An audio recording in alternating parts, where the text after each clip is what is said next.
Welcome, founders, to The Explainer.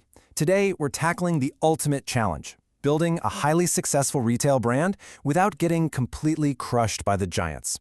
If you've ever wondered how a startup can possibly survive, let alone thrive, in an industry dominated by massive conglomerates, well, you're in exactly the right place. We're going to break down exactly how modern stores build fierce customer loyalty and carve out some seriously profitable market share. Okay, here is our roadmap for today. We'll be covering 1. Winning with Porter's strategy. 2. Choosing your apparel niche. 3. Streetwear versus fitness. 4. 6 pillars of retail success. 5. Tech-driven customer retention. And finally 6. Crafting your strategic plan. Let's get right into it.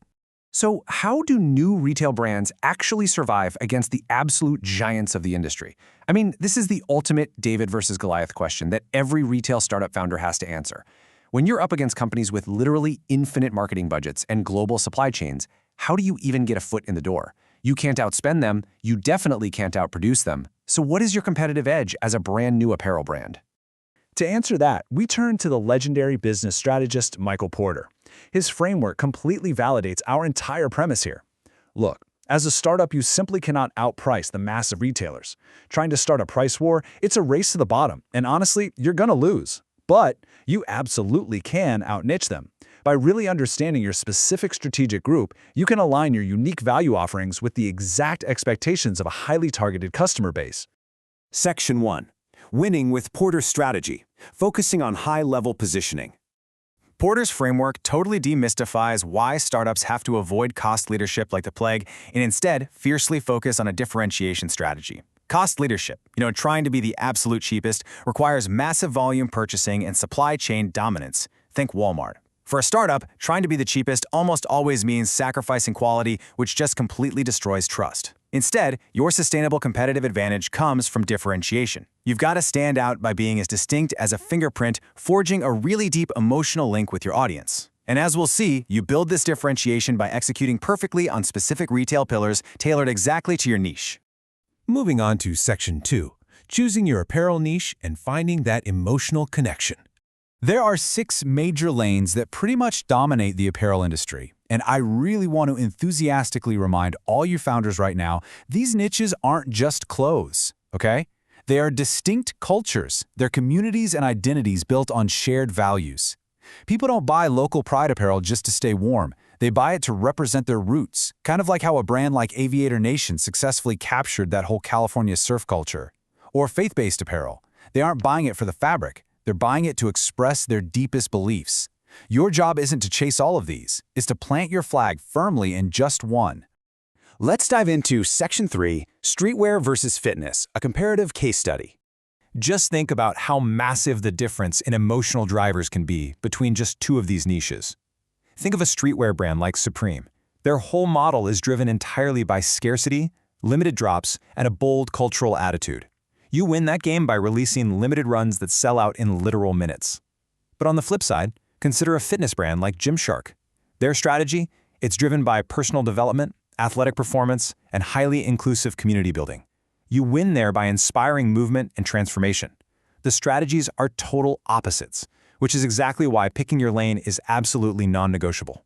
All right, Section 4, the 6 pillars of retail success, where we talk about executing the operations. Because let's be real, a great concept means absolutely nothing without operations. These 6 foundational pillars act as the framework for any strong retail strategy today. Think about Apple's seamless customer experience, or Patagonia's rock-solid brand identity rooted in sustainability, or even Zappos' legendary approach to convenient shipping and support. Whether you're an online-only startup or opening your very first physical boutique, when these pillars align, they form the absolute bedrock of Porter's differentiation strategy. They create an experience that feels completely honest and trustworthy to the buyer. So let's break down the hard data on which of these actually matter most to your bottom line.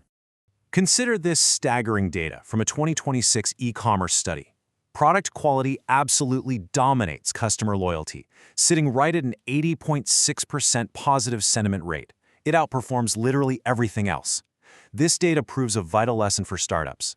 Customers will forgive some friction in the shopping experience. They'll forgive a clunky website, but they will never, ever forgive disappointment when they open that box. No amount of branding polish is going to compensate for a product that underdelivers on durability or accuracy. It's just that simple.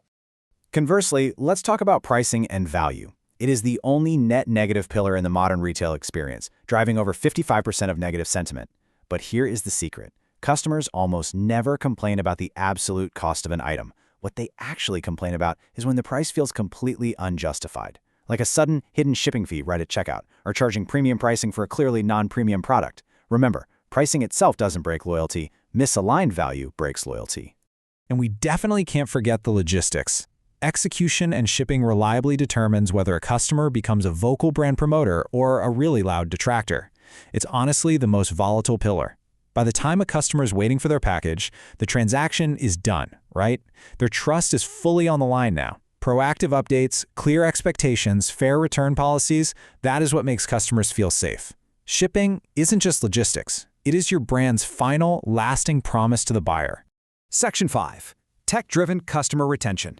Comparing digital versus traditional approaches. As a startup, tech is your great equalizer.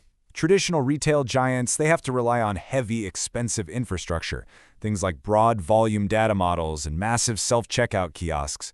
But as an agile digital brand, you can utilize frictionless, highly sophisticated tools. You can use CRM systems and AI to track micro-interactions and personalize the online shopping experience on a super granular level. You aren't just selling, you're curating a data-driven experience tailored exactly to your niche. And that totally outmaneuvers the giants who are just way too big to offer that level of personalized attention. But there's a really crucial point here regarding customer support tech. Over-automation actually creates distance. The data shows that while AI is fantastic for speed, customers feel completely trapped if they get stuck in an endless bot loop without a clear escalation path. Your technology has to reduce anxiety. Fast, human-toned digital replies that actually take ownership of a problem, that turns a potential failure into a massive loyalty-building moment. Finally, Section 6. Crafting your strategic plan. This is your startup master plan. So here's your chronological playbook to successfully build your brand. Step 1. Define what you actually stand for. Maybe it's sustainability, or maybe it's community empowerment. Step 2. Select the specific niche that naturally aligns with those values, whether that's luxury fashion or local pride apparel. Step 3. Map your operations relentlessly to those 6 pillars we talked about, prioritizing product quality above all else. And Step 4. Execute a tech strategy that uses data to genuinely personalize the experience. By relentlessly mapping these pillars to your niche, you are successfully executing Porter's differentiation strategy. You're proving you definitely don't have to be the cheapest to be the most sought after. I really want to remind you of this one absolute truth before we wrap up. Having a cool niche isn't enough on its own, and having great operations isn't enough on its own either. True loyalty emerges only when your deep community connection perfectly aligns with your operational execution.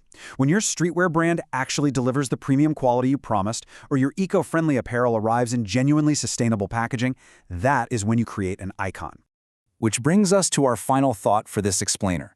The giants have the scale, sure, but you have the agility and the authenticity. So, will you try to fight a losing battle on price? Or are you ready to confidently choose your highly targeted niche and totally dominate it? The playbook is right here. Now, it's time to get to work. Thank you so much for joining me on this explainer, and I seriously cannot wait to see the incredible brands you build.